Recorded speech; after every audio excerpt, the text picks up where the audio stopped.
뜻 갖다 달았네요. 그리고 대학부에서 수고한 것 같은데 우리 이 본당은 대학부에서 수고하고 본당 밖에는 이진 자매들이 이렇게 들쳐업고 와서 수고 많이 한 것 같은데 수고 많이 하셨습니다. 감사합니다. 사실 교회가 크리스마스를 축하해야지 누가 하겠어요? 뭐 절이 하겠어요? 뭐 아니면 관공서가 하겠어요? 사실 우리밖에 축하할 데가 없습니다. 그렇지 않습니까? 예수께서 이 땅에 오신 것을 축하하는 데는 우리밖에 없습니다.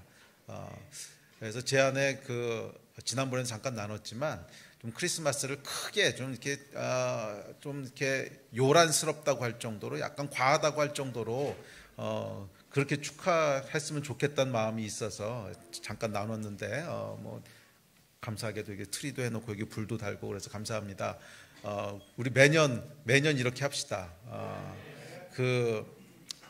제가 미국에 가보고 참 이렇게 마음이 아팠던 게 뭐냐면 미국에서는 크리스마스가 점점 없어져 가고 있어요. 그건 뭐 이렇게 뉴스 보셔서 알겠지만 이제 그 종교적인 언어를 못 쓰게 하면서 메리 크리스마스란 말을 거의 사용하지 못하게 계속 그렇게 지금 방향이 나갑니다. 그래서 뭐 시즌즈 그리팅 뭐 이런 얘기 쓰지 뭐 이런 메리 크리스마스란 용어를 해가 안 써요.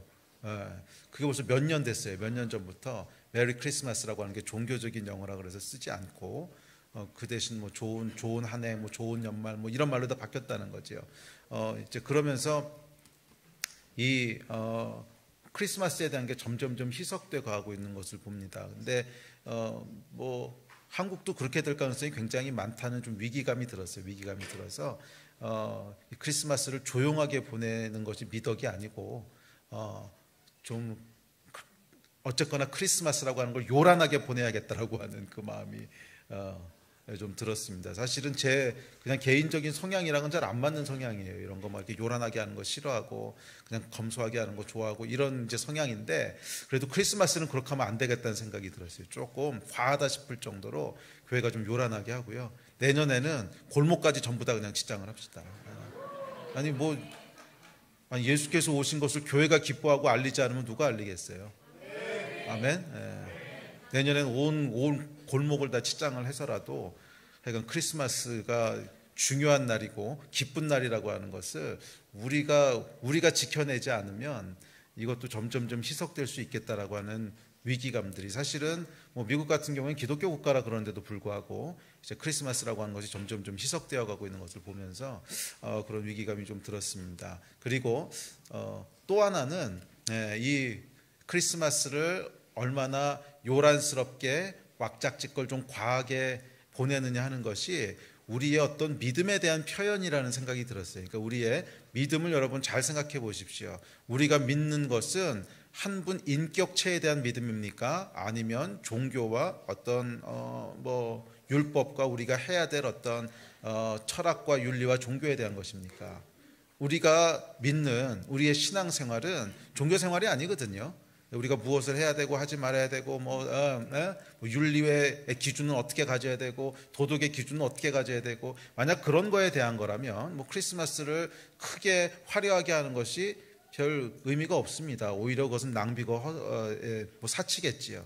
그렇지만 우리가 믿는 대상이 그런 어떤 이론과 철학과 윤리가 아니라 인격이신 한 하나님이시라면 그래서 그분은 기뻐하시고 즐거워하시고 생각하시고 자의식을 가지고 계신 그 하나님에 대한 믿음이라면 생일을 크게 하는 것은 당연한 일 아니겠습니까? 그렇지 않으세요? 여러분도 여러분 생일날 사람들이 기억해주고 서프라이즈 그러면서 방에 들어갔더니 막 생일이라고 난리치고 이랬을 때 사람들이 나를 환영해 주는구나 기쁘지. 뭐 생일인데 뭐 생일을 그렇게 뻑뻑지근하게 지나가면은 보내면 안 됩니다. 그냥 있는 듯 없는 듯 생일인 듯 아닌 듯 지나십시오. 이러면 여러분 서운하지 않겠어요? 서운할 것 같아, 안 서울 거는? 서운할 것 같죠. 그래서 현철 생일이 어저께였지요. 어저께. 그래서 삐까번쩍하게 지나갔어요. 그래요. 근데 만약 그렇지 않고 아무도 생일인 걸 몰라주고 사역자들도 아무도 생일 안 챙겨주고 그냥 생일은 있는 듯 없는 듯 태어난 듯 안 태어난 듯 지나가 이런다면 여러분 굉장히 상처가 되지 않겠어요? 왜? 인격이기 때문에 생일을 크게 우리가 환영해 준다고 하는 것은 그 사람의 인격을 환영한다는 뜻이잖아요. 그 사람이 존재하기 때문에 기쁘다고 하는 거잖아요. 그래서 우리의 믿음이 어떤 도덕이나 윤리냐 아니면 한 분 인격에 대한 것이냐 하는 것을 나타내는 어떤 그런 표현이라는 마음이 들었어요. 그래서 제가 이렇게 전구를 왕창 달자. 우리 뭐 전구 왕창 다는 것뿐만 아니고 크리스마스를 좀 과하다 싶을 정도로 하자. 그래서 내년에는요, 그냥 진짜 골목까지 다 덮읍시다. 예수님께서 이 땅에 오신 게 얼마나 감사한 일인데 뭐 골목 덮는 전구값을 아끼겠어요? 쪼잔하게. 안 그래요? 골목 덮는 전구값을 아끼. 만약 전구가 없으면 저한테 오세요. 제가 전구 사줄 테니까. 골목 덮는 전구값 아끼지 말고 하여간 온 동네를 예수 오신 것이 얼마나 기쁜 날인가 하는 것을 우리가 하지 않으면 누가 하겠어요? 뭐 저리 하겠어요? 누가 하겠어요? 아멘. 그래, 우리 그렇게 가봅시다. 그 말씀 같이 봅시다. 요한일서 5장 1절부터 12절까지 말씀 함께 보겠습니다. 요한일서 5장 1절부터 12절입니다. 우리 찾으셨으면 찬 목소리 읽습니다. 시작. 예수께서 그리스도이심을 믿는 자마다 하나님께로부터 난 자니 또한 낳으신 이를 사랑하는 자마다 그에게서 난 자를 사랑하느니라. 우리가 하나님을 사랑하고 그를 지킬 때에 이로써 우리가 하나님의 자녀를 사랑하는 줄을 아느니라. 하나님을 사랑하는 것은 이것이니 우리가 그의 계명들을 지키는 것이라. 그의 계명들은 무거운 것이 아니로다. 무릇 하나님께로부터 난 자마다 세상을 이기느니라. 세상을 이기는 승리는 이것이니 우리의 믿음이니라. 예수께서 하나님의 아들이심을 믿는 자가 아니면 세상을 이기는 자가 누구냐? 이는 물과 피로 임하신 이시니 곧 예수 그리스도시라. 물로만 아니요 물과 피로 임하셨고 증언하는 이는 성령이시니 성령은 진리니라. 증언하는 이가 셋이니 성령과 물과 피라. 또한 이 셋은 합하여 하나이니라. 만일 우리가 사람들의 증언을 받을진대 하나님의 증거는 더욱 크도다. 하나님의 증거는 이것이니 그의 아들에 대하여 증언하신 것이니라. 하나님의 아들을 믿는 자는 자기 안에 증거가 있고 하나님을 믿지 아니하는 자는 하나님을 거짓말하는 자로 만드나니 이는 하나님께서 그 아들에 대하여 증언하신 증거를 믿지 아니하였습니다. 또 증거는 이것이니 하나님이 우리에게 영생을 주신 것과 이 생명이 그의 아들 안에 있는 그것이니라. 아들이 있는 자에게는 생명이 있고 하나님의 아들이 없는 자에게는 생명이 없느니라. 아멘. 저희가 요한일서 말씀을 금요일에 계속 살펴봤는데요. 마지막 5장입니다. 이 5장 전반부에서 이야기하고 있는 주제는 여러분 방금 읽어보셨지만 믿음에 대한 것입니다. 믿음. 그래서 오늘 저녁에는 믿음에 대한 말씀들을 함께 살펴보려고 합니다. 요한일서는 이 관계라는 측면에서 우리 신앙을 쭉 풀어가고 있습니다. 우리 그동안 살펴봤죠. 그래서 우리의 구원은 무엇인가, 또 신앙은 무엇인가, 복음은 무엇인가. 그것은 하나님과 사귐이 있는 것이고 하나님과 코이노니아, 펠로우십이 있는 거라는 거죠. 그래서 하나님과 사귐과 올바른 관계 가운데 있을 때 이 하나님과 하나가 되고 공동 소유가 된다. 그래서 그 안에 이 하나님 안에 있는 생명이 곧 나의 생명이 된다 하는 것이 요한일서가 쭉 이제 풀어가는 이야기입니다. 자, 이런 이제 흐름 가운데서 믿음이라고 하는 것은 무엇인가? 믿음이라고 하는 것은 하나님과의 올바른 관계를 누리기 위한 어떤 올바른 태도라는 거예요. 올바른 태도라는 거예요. 그래서 히브리서 11장 6절에 보면 이렇게 얘기합니다. 자, 시작. 믿음이 없이는 하나님을 기쁘시게 하지 못하나니 하나님께 나아가는 자는 반드시 그가 계신 것과 또한 그가 자기를 찾는 자들에게 상 주시는 이심을 믿어야 할지니라. 하나님께 나아가는 올바른 태도가 있는데 그것은 믿음이라는 거예요. 믿음이 없이는 하나님을 기쁘시게 할 수 없다는 거예요.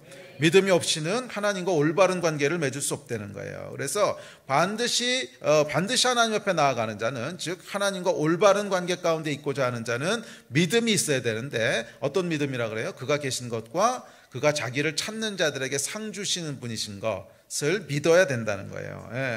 그러면 여러분, 믿음은 우리의 이 하나님과의 올바른 관계에 들어서는 가장 중요한 열쇠고 하나님 앞에 나아가는 올바른 태도인 줄 믿습니다. 오늘 여러분도 믿음으로 사는 여러분 되시기를 주의 이름으로 축복합니다. 자, 이 믿음에는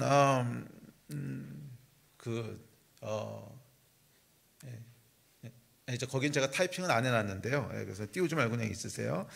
고린도전서에 보면 이렇게 얘기합니다. 육에 속한 사람은 하나님의 성령의 일을 받지 아니하나니 저희에게는 미련하게 보이며 또 깨닫지도 못하나니 이런 일은 영적으로야 분변함이니라.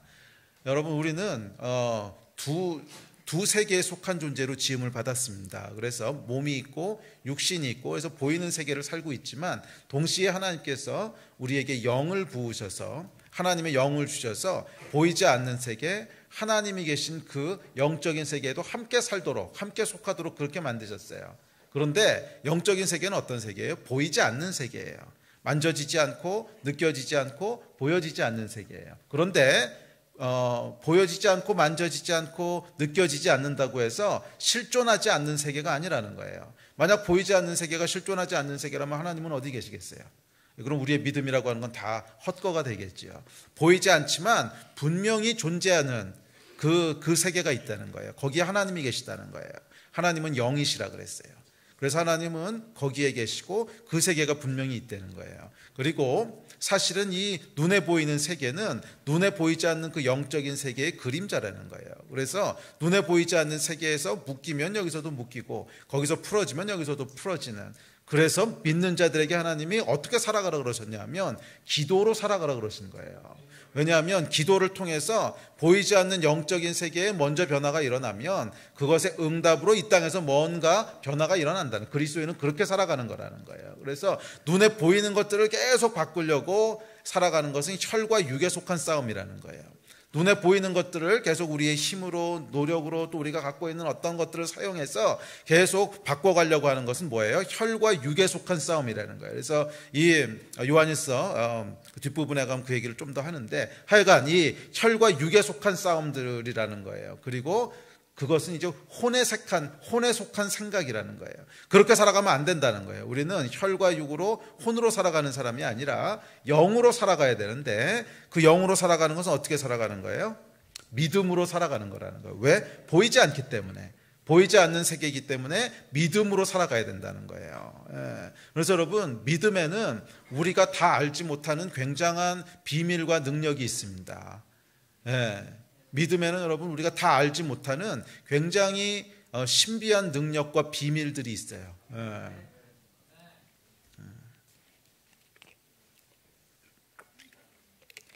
그래서 방금 읽었던 고린도전서에서 뭐라 그랬냐면, 육에 속한 사람은 하나님의 성령의 일을 받지 아니하나니 저희에게는 미련하게 보이며 또 깨닫지도 못하나니 이랬어요. 그래서 이 믿음으로 살아가는 것은 믿지 않는 사람들, 그냥 보이는 것이 전부라고 생각하는 사람들 눈에는 굉장히 이상해 보이고 미련해 보인다는 거예요. 쟤네 뭐 하는 거냐? 저렇게 할 시간이 있으면 조금이라도 더 노력하고 뛰고 뭐 손발을 움직여가지고 이 문제를 해결하려고 하지, 왜 그렇게 하지 않고 엄한 짓을 하고 있냐? 왜 뭐 기도한다고 시간 낭비하고 있냐? 이해할 수 없는 일들이라는 거예요. 믿음으로 살아간다고 하는 것은 여러분, 보이는 기준으로 봤을 때는 어떤 거예요? 이해할 수 없는 일이라는 거예요. 믿음으로 살아간다고 하는 것은 어리석게 보인대요. 이해할 수도 없대요. 왜? 그것은 영에 속한 것이기 때문에 그래요. 저는 여러분들이 이 믿음으로 살아가는 비밀들을 다 아셨으면 좋겠어요. 믿음으로 영에 속한 삶들을 살 때는 이 땅에서 적용되는 룰들을 다 뛰어넘을 수 있어요. 그래서 우리가 믿음으로 기도했을 때 이 땅의 현대의학으로는 절대 고칠 수 없다 그러는 병들이 하루아침에 낫기도 하고, 또 정말 불가능한다고 하는 기적들이 일어나기도 하고, 성경에 보면 수많은 병자들이 일어나기도 하고, 심지어 태양이 멈춰서기도 했었잖아요. 홍해가 갈라지기도 하고, 또 예수님께서 뭐라 그러셨냐면 조그만 겨자씨만한 믿음이 있어도 산을 옮길 수 있다고 하셨어요. 그러니까 이 땅에서 통용되는, 혈과 육에서 통용되는 모든 법칙들을 뛰어넘는 그런 능력과 그런 어떤 그 영적인 세계의 원리들이 있다는 거예요. 전 여러분들이 이 땅에 육에 속한, 혈과 육에 속한 삶들이 전부라고 생각하는 그 삶에서부터 빠져나오시게 되기를 주의 이름으로 축복합니다. 근데 이게 참 어려워요. 왜냐하면 사람들은 보는 것에 의해서 영향을 받기 때문에 그래요. 계속 보고 경험하고 하면 그게 중요하게 느껴지고 그게 전부라고 생각하기 때문에 보이지 않는 것을 계속 붙잡고 간다고 하는 것이 참 쉽지 않아요. 참 쉽지 않아요. 사람들은 보이는 것, 들리는 거에 생각보다 쉽게 영향을 받습니다. 그래서 이 눈에 보이는 것에 계속 휩쓸려서 살아가게 되는,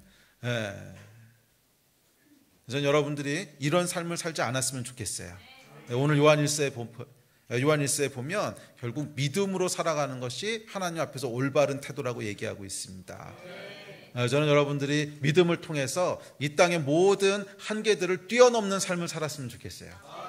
세상 사람들이 보기에는 이해할 수 없지만 그럼에도 나중에 가보면 어이구 저게 뭐가 있네, 정말 저게 되네 하는 이런 고백들을 결국 하게 돼요. 그게 진짜 믿음으로 산다면 처음에는 사람들이 저게 뭐야, 엉뚱한 삶 사는 것 같고 이상한 사람 같고 조금 이해할 수 없는 것처럼 보여도 결국 가보면 아니 저게 뭐지? 저 안에 분명히 뭐가 있네 하는 것을 보게 된다는 거예요.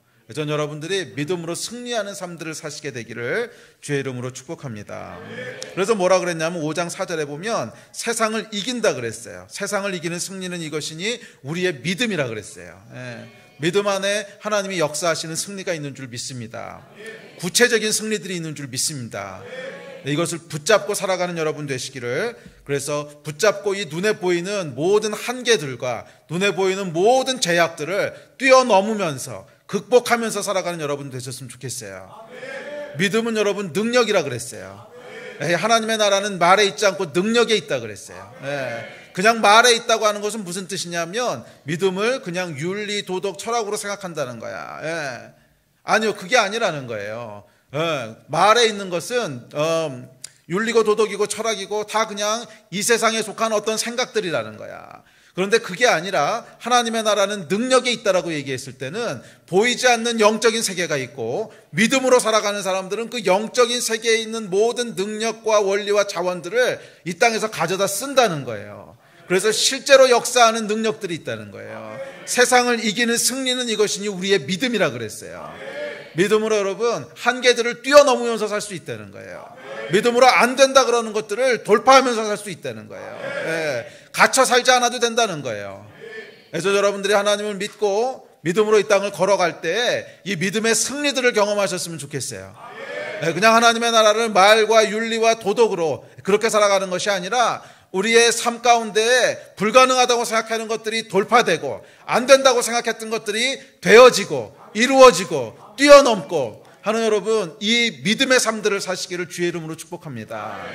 그게 여러분들이 가지고 있는 권리라는 거예요. 왜냐하면 하나님의 자녀이기 때문에 그래요. 하나님의 자녀들에게 이 권리를 이미 주셨어요. 그래서 믿음으로 살아가는 자는 누구든지 이 권리를 누릴 수 있고 믿음으로 살아가는 자는 누구든지 이 원리를 살아갈 수 있어요. 믿음으로 살아가는 자는 누구든지 이 원리를 살아갈 수 있어요. 여러분, 눈에 보이는 것들을 거부하세요. 우리 눈에 보이는 것들을 거부하세요. 그게 전부가 아니라고 계속 거부하셔야 돼요. 눈에 보이는 것이 전부가 아니라고 계속 거부하셔야 돼요. 그렇지 않고 보이는 것에 계속 매여 살게 되면 그냥 보이는 것이 전부인 삶을 살 수밖에 없어요. 사람은 그렇게 지음받지 않았어요.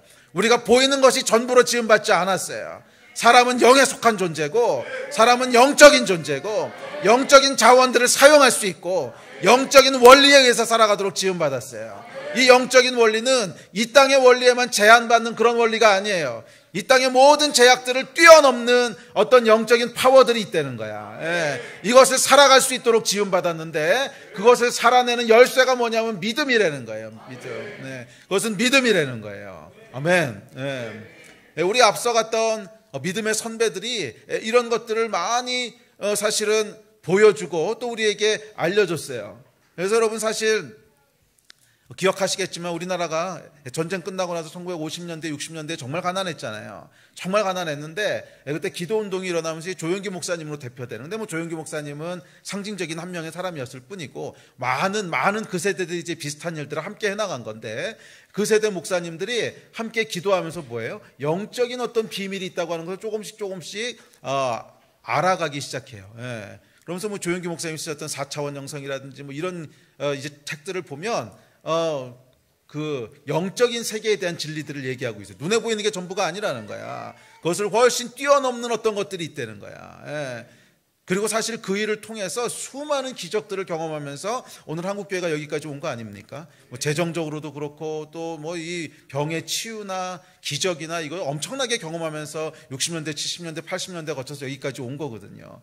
사실은 재정적인 돌파만 해도 한국은 소망 없는 나라였습니다. 여러분 아시잖아요. 가장 가난한 나라였고 그렇게 가난한 나라들 중에서 오늘날 선진국으로 올라온 나라는 한국 딱 한 나라밖에 없어요. 전 세계 통틀어 봐도 그런 이 가난의 수준에 있던 나라가 선진국 대우로 올라온 나라는 한국 한 나라밖에 없거든. 그러니까 정말 기적들을 경험하면서 여기까지 왔는데 한 세대가 지나고 나서 그 과거의 우리의 믿음의 유업들에 대해서 굉장히 부정적인 시각들을 가지게 됐어요. 물론 거기에는 여러 가지 원인이 있습니다. 그런 이제 성령 운동과 믿음 운동이 도덕적으로 이제 부패하고 여러 가지 돈 문제가 끼고 실수하고 하면서 많은 문제들을 일으켰던 것은 역시 사실입니다. 그래서 우리가 거기에 대한 회개가 있어야 돼요. 회개가 있어야 되는데 그럼에도 불구하고 거기서 문제가 생겼다고 해서 우리 선조들에게 하나님이 주셨던 믿음의 유업까지 다 내다버리면 안 돼요. 그거를 다 내다버리게 되면 어떻게 살게 되냐면 혈과 육으로만 살아가게 되는 거야.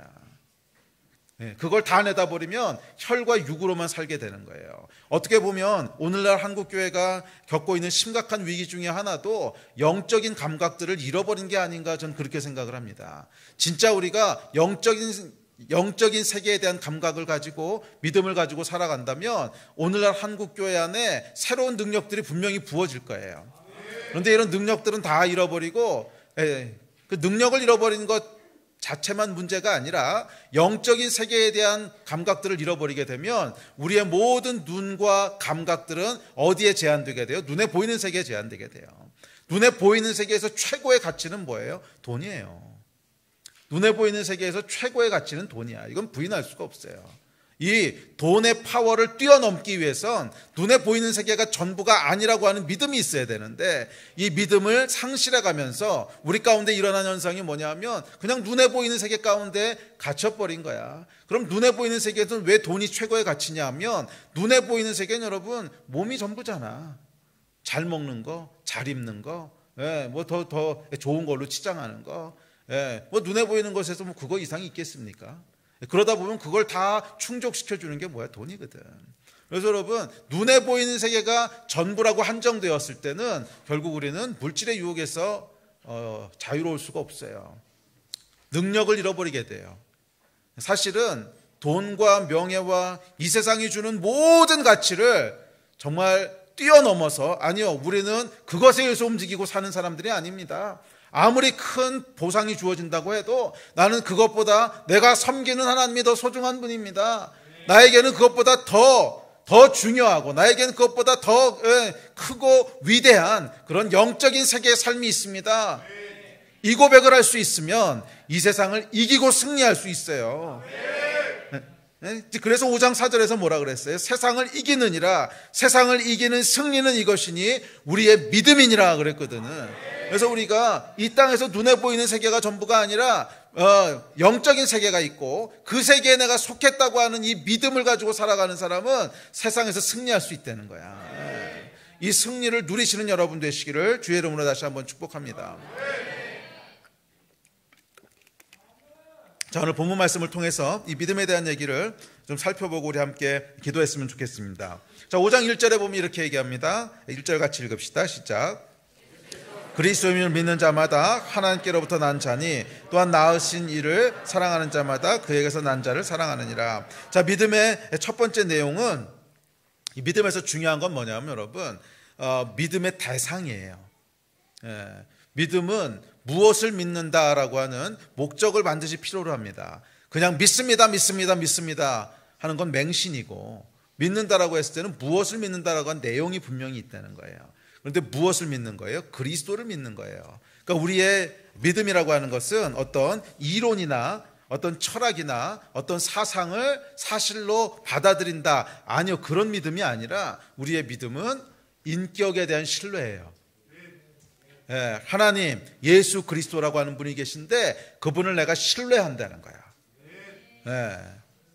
이제 그런 거 있잖아요. 그 얘기할 때도 우리가 상철전도사, 내가 상철전도사 믿어. 그 얘기는 무슨 뜻이에요? 내가 신뢰해, 이런 뜻이죠. 믿음이 그런 거라는 거예요. 우리의 믿음의 대상은 하나님의 아들이신 예수 그리스도라는 거예요. 내가 예수 그리스도를 신뢰한다는 거야. 이것이 우리 믿음의 내용입니다. 믿음에 있어서는 여러분, 믿음의 어떤 강도보다도 훨씬 더 중요한 건 믿음의 대상이에요. 우리가 올바른 대상을 신뢰하고 있다면 강도가 약간 의심스러워도 거기에 역사하는 능력이 있어요.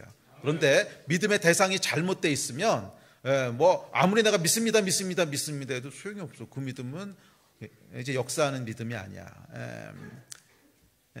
여러분은 어떠십니까? 예수 그리스도를 신뢰하십니까? 그 신뢰하는 것만큼 믿음의 능력이 나타날 거예요. 내가 예수 그리스도를 신뢰하는 만큼 믿음의 능력이 나타날 거예요. 아멘. 자, 그렇다면 신뢰한다라고 하는 건 무슨 뜻인가? 2절 3절에 이렇게 얘기합니다. 시작. 우리가 하나님을 사랑하고 그의 계명들을 지킬 때 이로써 우리가 하나님의 자녀를 사랑하는 줄을 아느니라. 하나님을 사랑하는 것은 이것이니 우리가 그의 계명들을 지키는 것이라. 그의 계명들은 무거운 것이 아니로다. 자, 내가 신뢰한다는 말은 뭐냐 하면 그분의 말씀을 따른다는 거예요. 그래서 여러분, 믿음은요, 순종이에요. 믿음은 순종이에요. 하나님의 말씀에 순종하지 않는다. 그게 무슨 뜻일까를 잘 생각해 보세요. 내가 하나님을 신뢰하지 않으니까 순종하지 않는 거야. 하나님을 신뢰한다. 예수님을 신뢰한다. 그분이 하나님이시라며. 그분이 우리를 지으셨다며. 우리의 생사화복을 다 결정하는 분이시라며. 그분을 정말 신뢰한다면 그분의 말은 믿을만해. 그분은 나에게 가장 좋은 것을 주시는 분이시고 그분은 나를 구원하신 구세주이시고 나의 창조주셔. 신뢰한다면 여러분, 따르겠어요, 안 따르겠어요? 당연히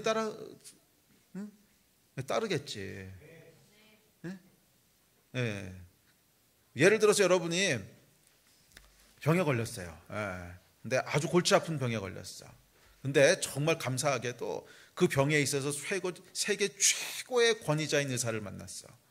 그 사람 이상의 권위자는 없어. 그 병에 있어서는 이 의사가 최고의 권위자야. 그럼 여러분, 그 의사의 말을 따를 것 같아요, 안 따를 것 같아요? 당연히 따르겠지. 왜? 신뢰하니까. 안 따르면 죽는데 어떡하겠어. 그 의사가 와서 당신이 이렇게 보니까 이거 먼저 수술을 해야 되고 수술하고 난 다음에 이렇게 해야 되고 저렇게 해야 되고. 따를 것 같아요, 안 따를 것 같아요? 순종하겠어요, 안 하겠어요? 순종하겠지. 왜냐하면 그 사람이 가장 권위자인 것을 믿으니까, 그 사람을 신뢰하니까 말에 따르겠지요. 자, 보세요 여러분, 믿음이라고 하는 것은 순종하고 바로 연결되어 있는 거예요. 내가 누구를 신뢰한다, 그 얘기는 뭐냐면 그 사람 말을 따른다, 이런 뜻이에요. 믿으니까, 신뢰하니까.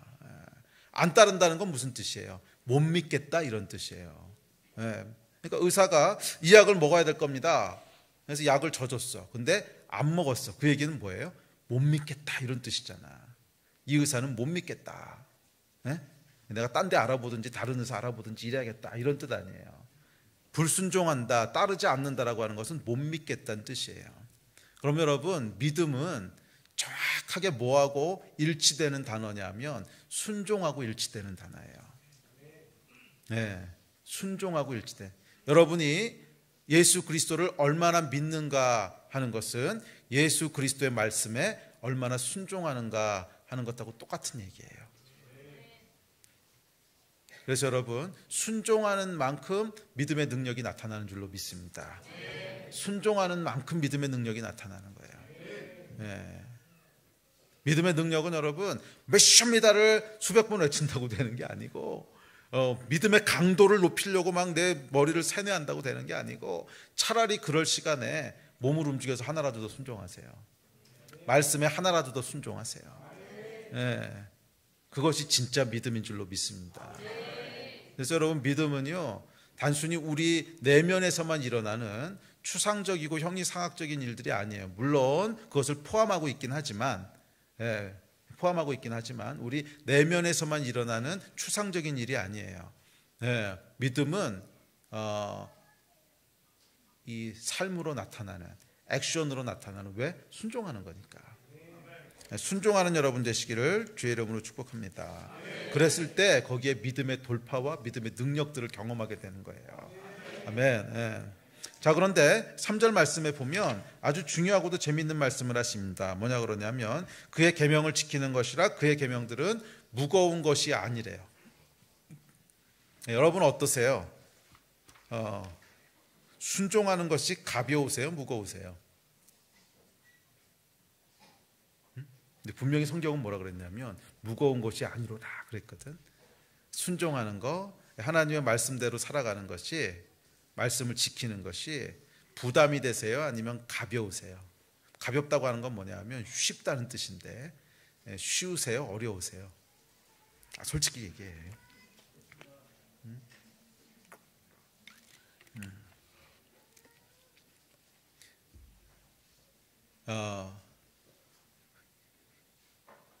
이 요한일서 말씀은 우리에게 이 순종이요, 계명을 지키는 게 어려운 일이 아니래요. 그런데 이 순종은 여러분 하나님을 얼마나 아는가 하는 것과 또 깊게 연결되어 있습니다. 순종이 언제 쉬워지냐면 하나님을 아는 만큼 쉬워져요. 여러분 그렇잖아요.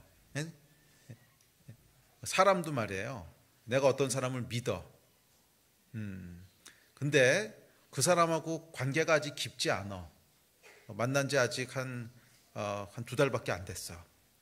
그래서 믿기는 믿는데 계속 불안하죠. 믿고 뭐를 이제 맡기기는 했는데 그래도 불안하지. 이 사람이 어떻게 할지를 모르겠으니까.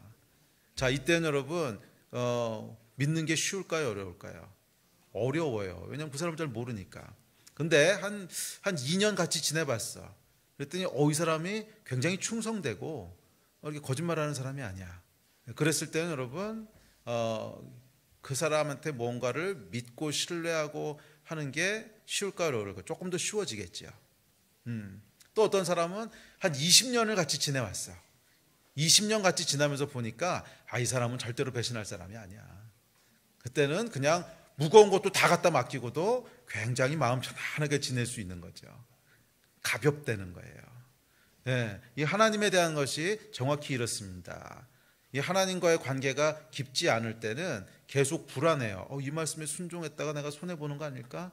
이 말씀대로 지켰다가 내가 잘못되는 거 아닐까? 내가 어려워지는 거 아닐까? 그러니까 수많은 의심들이 있다는 거예요. 그런데 하나님과 한 2년, 3년 조금 더 깊게 관계를 가지면서 순종을 해보니까 순종했을 때 하나님이 절대로 뒤통수 안 치시는구나. 예, 순종했을 때 항상 좋은 걸 주시는구나. 경험이 조금 쌓여. 그러면 순종하는 게 어떻겠어요? 조금 더 편안하고 쉽겠죠. 그렇게 이제 5년, 10년, 20년을 걸어왔어. 그러고 나서 보니까 순종하면은 절대로 하나님 뒤통수 안 치시는구나. 예, 반드시 좋은 거 주시는구나. 거기에 대해서 아주 그냥 확신이 됐어. 그래서 여러분 그 계명을 지키는 것이 쉬울까요? 어려울까요? 쉬워진다는 거예요. 그래서 이것은 하나님을 아는 관계와 굉장히 밀접하게 연결되어 있습니다. 이것은 제 간증이기도 해요. 사실은 제가 이야기도 지난번에 잠깐 나눴었는데 올해 언제였죠? 그러니까 10월 달인가 영국에 잠깐 갈 일이 있었는데 그 9월 달이었던 것 같은데 내가 영국에 갔다가 설교를 하게 됐어요. 설교를 하게 됐는데 그날 저녁 때 어느 교회에서 설교를 하게 됐는데 청년들이 모이는 교회였는데 이 낮에 이제 기도하러 어디를 잠깐 간다고 그 교회 청년 몇 명이 저를 데리고 그곳까지 데려다 줬어요. 근데 데려다 주면서 청년들이 저한테 물어보는 거예요. 목사님 제일 좋아하는 게 뭐세요? 제일 좋아하는 게 뭐세요? 뭐 취미가 뭔지 이제 물어본 거죠. 근데 갑자기 질문을 받고 나니까 생각이 잘 안 나더라고. 내가 뭘 좋아했는지. 그래서 작년하고 올해하고 제가 너무 바빠가지고서 뭐 취미 생활이고 뭐고 해본 게 별로 없는 거야. 그래서 그냥 뭐 취미 생활은 이제 밥 먹고 시간 나면 자는 거지 무슨 뭐 좋아하는 거 하고 어쩌고 할 시간도 없었어 가지고서 뭘 좋아하세요? 하고 그 말에 순간 좀 당황을 했어요. 내가 뭘 좋아하지? 뭘 좋아하더라? 기억이 잘 안 나는 거야. 그래서 내가 뭘 좋아하지? 그러다 미안해, 잘 모르겠다. 그냥 그러고 넘어갔어요. 넘어가고서 근데 그게 계속 제 머릿속에 남아 있는 거예요. 가면서 내가 제일 좋아하는 게 뭐지? 보니까 너무 바쁘다 보니까 뭐 좋아하는 거고 뭐 생각할 시간도 없이 지났네. 뭐 이렇게 생각하다가 이제 그날 저녁에 돼서 설교하러 갔는데 계속 그 생각이 났어요. 내가 뭘 제일 좋아하지? 근데 설교하기 직전에 제가 제일 좋아하는 게 뭔지를 알게 됐어요. 진짜로 알게 됐어요. 제가 제일 좋아하는 게 뭔지. 제일 좋아하는 게 뭐냐면 하나님이 말씀하신 것을 그대로 순종하는 거예요. 그거 진짜였어요. 제가 뭐 2년 3년째 지금 뭐 시간만 나면 잠자고 이제 먹고 하는 것 빼고는 막 정신없이 바쁘게 지냈는데 왜 이렇게 바쁘게 지냈나 보니까 하나님이 말씀하신 게 이루어지는 거 보고 싶어서 그냥 그러고 다닌 거야. 그리고 시간 가는지도 모르고 힘든지도 모르고 막 그러고 다닌 거예요. 그리고 제가 어떻게 기도하나 이렇게 돌아봤더니 제 기도의 거의 50% 이상은 여러분 뭔지 아세요? 제가 그전에도 이 힌트 드린 적이 있는데 주님 오늘 내가 뭘 하기 원하십니까? 오늘 제가 뭘 할까요? 이게요 제 기도의 50%예요. 주님 말씀만 하십시오. 그냥 제깍 순종합니다. 뭐든지 말씀만 하십시오. 저는 그냥 제깍 순종합니다. 뭐든지 말씀만 하십시오. 이게 제 기도의 50%예요. 근데 정말 그렇게 하고 싶어요. 정말 그게 제일 즐겁고 하나님이 말씀하신 것을 그대로 순종하는 게 그렇게 즐겁고 그렇게 재밌고 가장 하고 싶고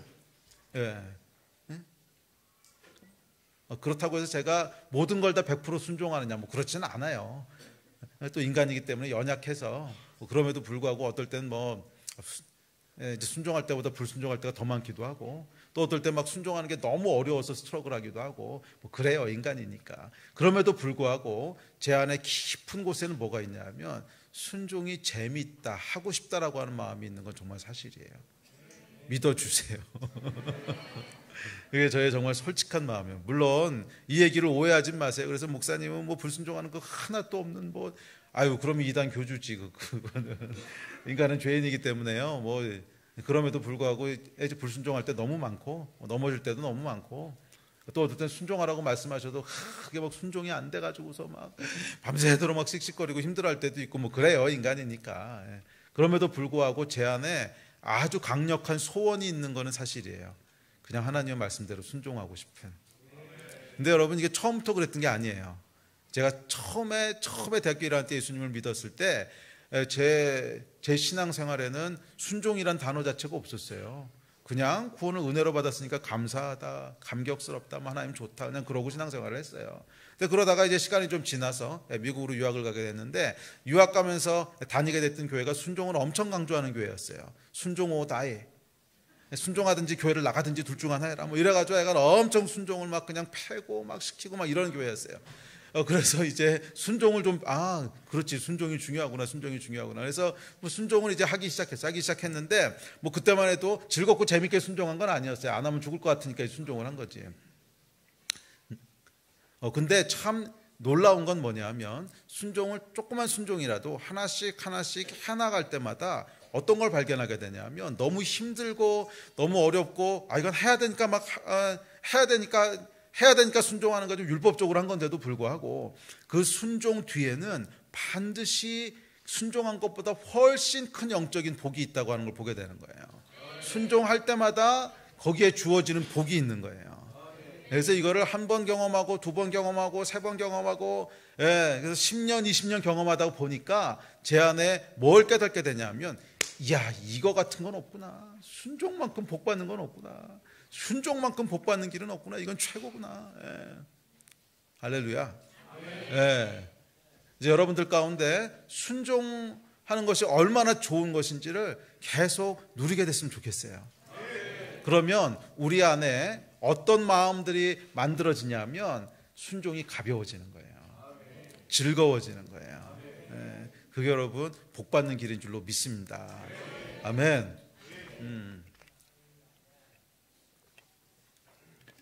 헌금도 마찬가지예요. 여러분 재정에 대한 것도 제가 여러 번 간증했지만 하나님께서 하여간 저에게 재정에 대해서도 다루신 것이 몇 가지 있는데 그러니까 진짜로 힘에 부치도록 하나님께서 그러니까 제가 가지고 있는 통장 탁탁탁 이렇게 털어가지고 헌금하라고 그런 적이 2번 있었어요. 그래서 완전히 갖고 있는 돈을 깨끗하게 다 털어서 그냥 헌금하라고. 처음엔 되게 어렵더라고. 이게요, 순종이 그냥 좀 이렇게 웬만한 거는 괜찮은데 돈 문제가 걸리면 힘들어져요. 사람이 그렇더라고. 순종이 돈 문제가 걸리면 이게 문제가 달라져. 내가 뭐 이게 쉽진 않더라고요. 쉽진 않은데 그런 이제 하나님의 말씀들을 믿고 순종했을 때 항상 그것 이상으로 축복하시더라고.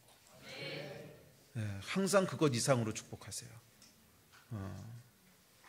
그래서 하나님께서 재정에 대한 것도 몇 번 저한테 이렇게 순종을 요구하셨는데 그 순종을 한 번, 2번 통과하고 난 다음에는 재정적인 어려움을 겪지 않게 하세요. 하나님께서는 풍성하게 하세요. 그런데 풍성하게 한다고 해서 저는 참 이상해요. 사실은 제가 무슨 교회에서 월급을 엄청나게 받는 것도 아니고 그냥 우리 사역자들이랑 그냥 기준에서 다 그렇게 똑같이 받거든요. 엄청나게 받는 것도 아니고 목사님 책을 쓰시면 돈을 많이 버시는가 보다.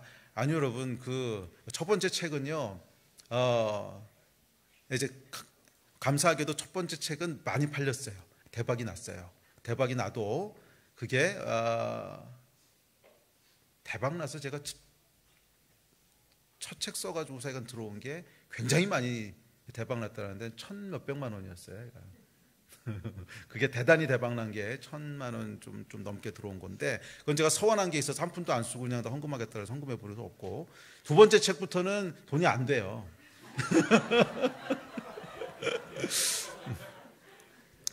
네, 두 번째 책 예수마음 프로젝트는 진짜 안 팔려가지고서 이제 출판사에 미안하고요. 요번 세 번째 책은 이제 간신히 미안한 수준만 넘겼는데, 간신히 미안한 수준만. 크리스마스 선물로 좀 여러분 이거 좀 크리스마스 때 선물들 해야 될 거 아니야. 한 2억 원씩 사가지고서 의무적으로 한 2-3권씩 사서 친구들 좀 주고 이렇게 하세요. 하여간 뭐 돈이 안 돼서 이건 그런데도 불구하고 참 재밌는 것은 부족하지 않게 하신다는 거예요. 하나님께서 어떤 일이 있으면 필요할 때마다 어디선지 모르게 돈이 들어오게 하시고 부족하지 않게 하시고 충분히 쓰게 하시고 얼마나 감사한지 몰라요. 그런데 성령께서 제 안에 주시는 감동이 있어요. 그건 뭐냐면 하나님은 우리를 복 주시기 원하시는 분이시라는 거예요. 순종하면 거기에 대한 복들이 있다는 거예요. 그래서 여러분들이 재정에 있어서도 돌파를 경험하기를 원하는데, 믿음의 돌파를 경험하기 원하는데, 이 믿음의 돌파는 뭐하고 연결되어 있다고 그랬어요? 순종하고 연결되어 있다는 거야. 순종 이퀄 믿음이라고.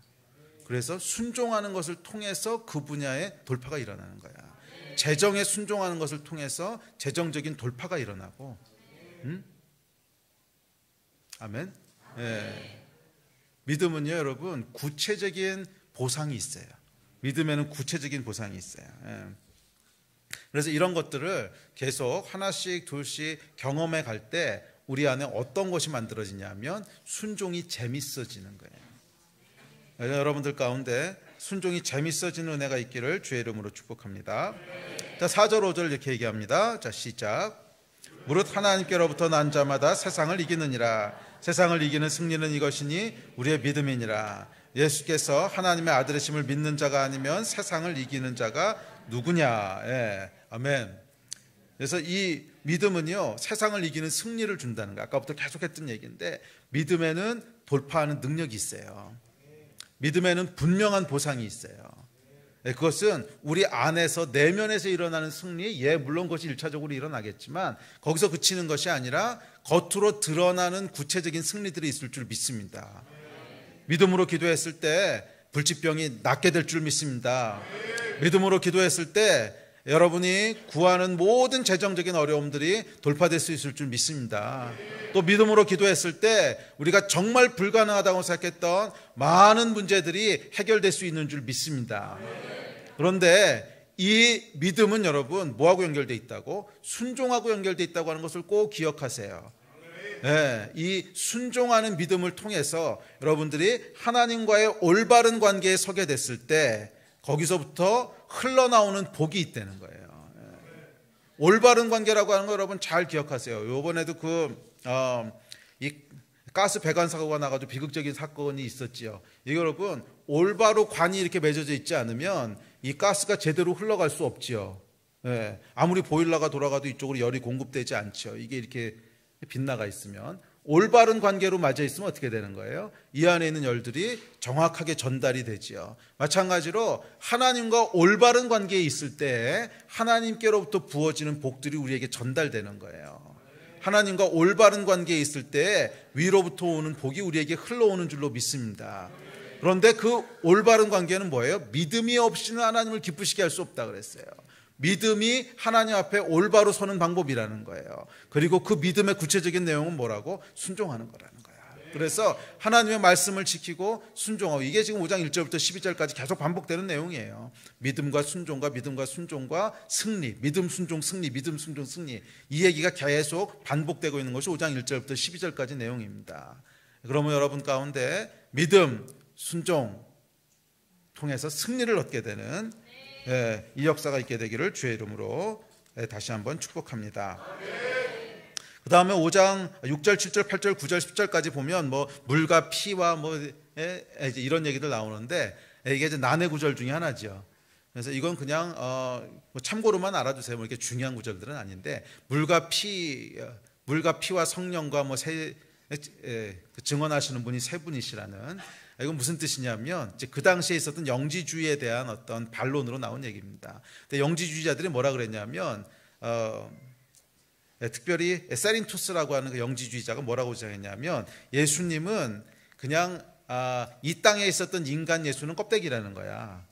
껍데기고 진짜 예수는 천상에 계셨는데 그분이 예수님이 세례 받으실 때, 침례 받으실 때 인간 몸, 인간 껍데기 예수 안에 진짜 예수의 영이 샥 하고 들어왔다가 십자가 지기 전에 샥 하고 떠나셨다는 거야. 왜? 신이 어떻게 죽냐는 거야. 신은 죽을 수 없기 때문에 십자가 지시기 전에 샥 하고 떠나고 십자가에서 죽은 거 그냥 인간 예수다. 이게 이제 영지주의자들의 주장이었어요. 그래서 요한이 이제 거기에 대해서 반론하는 겁니다. 그게 아니다, 그게 아니다. 그 물과 피라고 하는 건, 물은 이제 세례 또는 침례고 피라고 하는 건 십자가 사건인데, 물과 피로서 이게 뭐예요? 실제로 역사에 존재했던 몸을 입은 예수가 있었던 거다, 이 얘기를 하는 겁니다. 그래서 오늘날 우리가 읽을 때는 이게 무슨 암호 같고 뭐 같고 그래도 그 당시 사람은 이렇게 얘기하면 무슨 얘기인지 다 알아들었어요. 그 당시 사람들은 다 이해할 수 있는 랭귀지였다는 거야. 그게 물과 피로서, 이건 뭐야? 인간의 몸을 입고 오신 예수가 진짜 하나님이시다. 하나님이 인간이 되신 거다, 이 얘기를 하는 거예요. 그래서 이 물과 피와 성령이라고 하는 것은 역사에 실존하셨던 예수 그리스도 그리고 성령님, 그분이 증언하시는 분이시라는 거예요. 그건 그냥 상식적으로 알고 계십시오. 자, 그런데 이 믿음에 있어서 증언자가 있다는 거예요. 근데 증언자를 두 개를 얘기했는데 하나는 물과 피, 그리고 하나는 성령님이시죠. 물과 피라고 하는 건 뭐냐면 역사의 증거가 있다는 거야. 외적인 증거가 있다는 거야. 그러니까 실제로 예수님 사셨던 분이시고 부활하셨고 뭐 이런 증거들이 있다는 거죠. 그런데 그것만 가지고 완성되지 않고 뭐가 있다는 거예요? 성령께서 계시다는 거예요. 성령께서 우리 안에 증언하신다는 거예요. 그래서 주일날도 그 얘기를 했지만 결국 그래서 이 우리 안에 믿음의 역사가 일어나게 하시는 분은 성령님이세요. 성령께서 우리 안에 믿음의 역사, 그분을 신뢰할 수 있도록 하시고, 그래서 순종할 수 있도록 도우시고 순종하고 싶은 마음을 주시는 분은 성령님이신 줄로 믿습니다. 그래서 오늘 이 밤 우리가 함께 좀 기도할 때 우리 안에 성령의 역사가 충만하게 일어나도록 기도합시다. 그리고 그 성령께서 우리 안에 무엇을 행하세요? 믿음의 역사들을 행하세요. 믿어지도록 하는 역사들을 행하세요. 신뢰할 수 있도록 하세요. 하나님이 좋으신 분이시라고 하는 거, 하나님이 믿을 만한 분이시라고 하는 거, 내가 하나님을 신뢰했을 때 나로 넘어지지 않게 하시는 분이시라고 하는 거. 다윗이 계속 그 고백을 했잖아요. 하나님이 나를 넘어지지 않게 하시는 분이시다. 나로 실족지 않게 하는 분이시다. 나를 지키시는 분이시다. 내가 믿음으로 하나님을 신뢰하고 믿음으로 하나님의 말씀을 딱 붙잡았을 때 사실은 불안할 때가 있어요. 이거 정말 이렇게 해도 괜찮나? 내 인생이 혹시 망가지거나 뭐 실수하거나 넘어지는 거 아닌가? 손해보는 거 아닌가? 아까도 얘기했죠. 뭐 헌금하라 그랬을 때 이 돈 다 헌금하고 나면 가만히 있어. 그 다음에 나는 혹시 무슨 일 생기면 그다음 어떡하지? 뭐 이런 이제 두려움들과 여러 가지 시험 드는 생각들이 있지요. 그런데 성령께서 우리 안에 어떤 믿음의 역사를 행하신다는 거예요. 하나님이 믿을 만한 분이라는 거야. 그 말씀에 순종했을 때 절대 하나님은 우리로 넘어지지 않게 하신다는 거야. 절대로 실족지 않게 하신다는 거야. 예, 오히려 그 위에 복을 부으시고, 오히려 그 위에 하나님께서 은혜를 베푸시고 우리를 일으켜 세우셔서 돌파하게 하시는 분이시라고 하는 거예요. 이것이 여러분 순종의 능력인 줄로 믿습니다.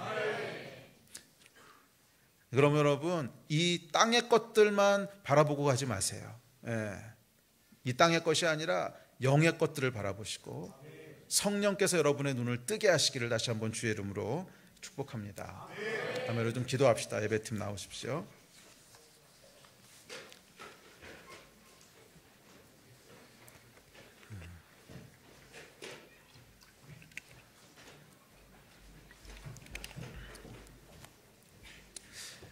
이 믿음의 여정의 시작은 여러분 영적인 눈이 열리는 겁니다. 사람은 여러분 보는 것에 의해서 살아요. 그냥 육신의 눈으로 보는 것이 전부라고 생각하는 사람은 그냥 혈과 육의 세계에 갇혀 있게 되어 있습니다. 성령께서 우리 안에 영의 눈을 여셔야 돼요. 성령께서 우리 안에 영의 눈을 여셔서 보이는 세계가 전부가 아니고 보이지 않는 세계가 있구나. 눈에 보이는 것이 전부가 아니고 보이지 않는 세계가 있구나. 불가능을 가능케 하시고 홍해를 가르시고 죽은 자를 살리시는 이 영적인 세계의 원리들이 있구나. 성령께서 그것을 보게 하셔야 돼요.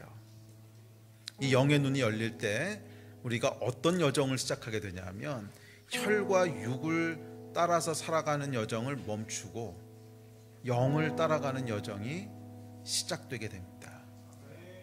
그래서 거기서 한 걸음 두 걸음 영적인 것에 순종하면서 가는 거예요. 처음부터 다 완성되지는 않습니다. 그러나 작은 거 하나 둘 셋 순종하면서 갈 때 우리 안에 더 많은 믿음들이 생기기 시작해요. 기억하세요 여러분, 믿음은요 영적인 세계를 보는 거예요. 믿음은 영적인 세계를 보는 거예요. 그랬을 때 우리가 결국엔 하나님께서 이 믿음으로 세상을 이기게 하실 거예요. 세상을 이긴다고 하는 건 뭐예요? 이 세상의 원리 속에 갇혀있지 않게 하신다는 거예요.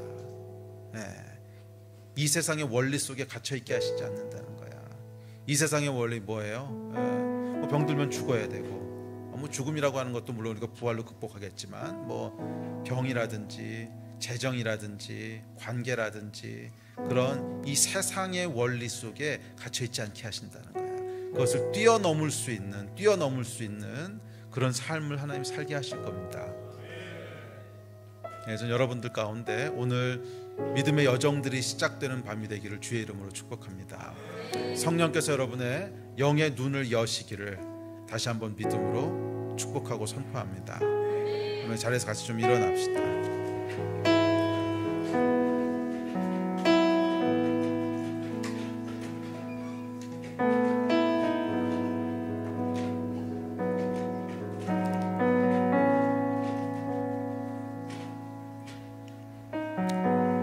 우리 같이 좀 기도할 때 오늘 특별히 성령께서 우리 안에 믿음의 눈을, 영적인 눈을 열어주십시오.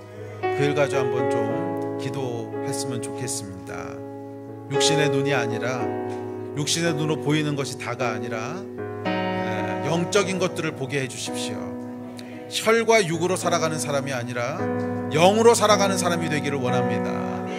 하나님, 내가 혈과 육에 속한 사람이 아니라 영에 속한 사람이 되기를 원합니다. 성령님, 내 안에 믿음의 눈을 열어주십시오. 성령님, 내 안에 영의 눈을 열어주십시오. 영의 눈이란 하나님을 신뢰할 수 있는 믿음을 얘기합니다. 성령님, 오늘 내 안에 믿음의 눈을 열어주십시오. 하나님을 신뢰할 수 있는 눈들을 열어주십시오. 하나님을 신뢰하는 눈들을 열어주십시오. 눈에 보이는 것에 흔들리지 말게 하여 주시고 보이지 않는 세계를 살아갈 수 있는 믿음의 눈을 열어주십시오.